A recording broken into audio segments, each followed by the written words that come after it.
chosen because of its power and because the rifling in Glock barrels blurred the striations on bullets fired from them.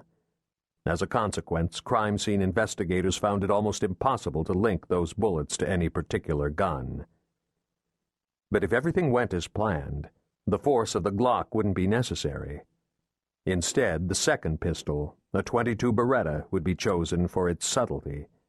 Even without a suppressor, the small-caliber gun made little noise, but with a suppressor, and with subsonic ammunition designed for Santa Fe's 7,000 feet of altitude, the .22 was about as quiet as a pistol could be.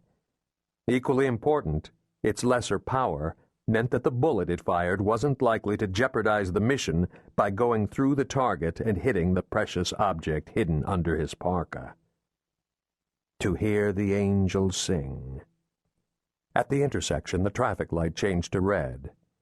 As the snow kept falling, the crowd stopped and formed a dense barrier that prevented the hunter from moving closer to his target.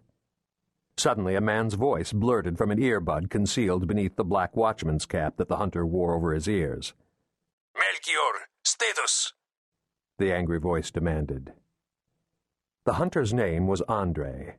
His employer, a former KGB interrogator, had given him the pseudonym Melchior to sanitize the team's radio communications in case an enemy accessed their frequency.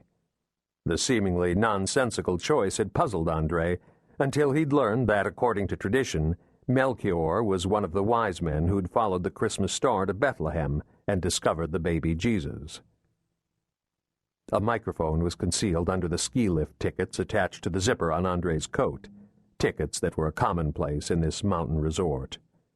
To avoid attracting attention when he replied, he pulled his cell phone from a pants pocket and pretended to talk into it. His breath was white with frost. Although his origins were Russian, his American accent was convincing. He pressed the microphone to transmit his message. "Hey, Uncle Harry. I just walked up Alameda Street. I'm on the corner of Paseo de Peralta." The Spanish name meant Walkway of Peralta and referred to Santa Fe's founder, a governor of New Mexico in the early 1600s. "Canyon Road's across the street. I'll pick up the package and be at your place in 20 minutes. "Do you know where the package is?" The gruff voice made no attempt to conceal its Russian accent or its impatience. "Right in front of me," Andre pretended to say into his cell phone. "The Christmas decorations are amazing." "Our clients will be here any second. Get it back." "As soon as my friends catch up to me." "Balthazar, Caspar, status!" the voice demanded. The unusual pseudonyms were the names that tradition had given to the remaining wise men in the Christmas story. "Almost there," another accented voice said through Andre's earbud, breathing quickly. "When you grab the package, we'll block anybody who gets in the way." "Good. Tomorrow we'll watch football," Andre said into the microphone. "See you in a bit, Uncle Harry." He wore thin leather shooter's gloves that provided only brief protection from the cold. As the traffic light changed to green, he returned the phone to his pants pocket, then shoved his hands back into his fleece-lined jacket, warming his fingers. The crowd proceeded across the street, continuing to shield the target, who was about 6 feet tall, slender but with surprising strength, as Andre knew firsthand from missions they'd served on together. And from what had occurred 15 minutes earlier.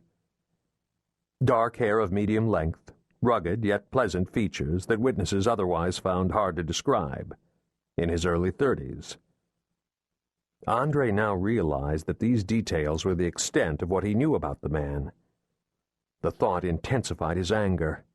Until tonight, he'd believed that he and his quarry were on the same side, and more, that they were friends. "You're the only person I trusted, Pyotr," he thought. "How many other lies did you tell? I vouched for you. I told the Pakan that he could depend on you. If I don't get back what you stole, he'll have me killed." The man reached the opposite side of the street and turned to the right, passing star-shaped lights strung along the windows of an art gallery. Andre shifted a little closer.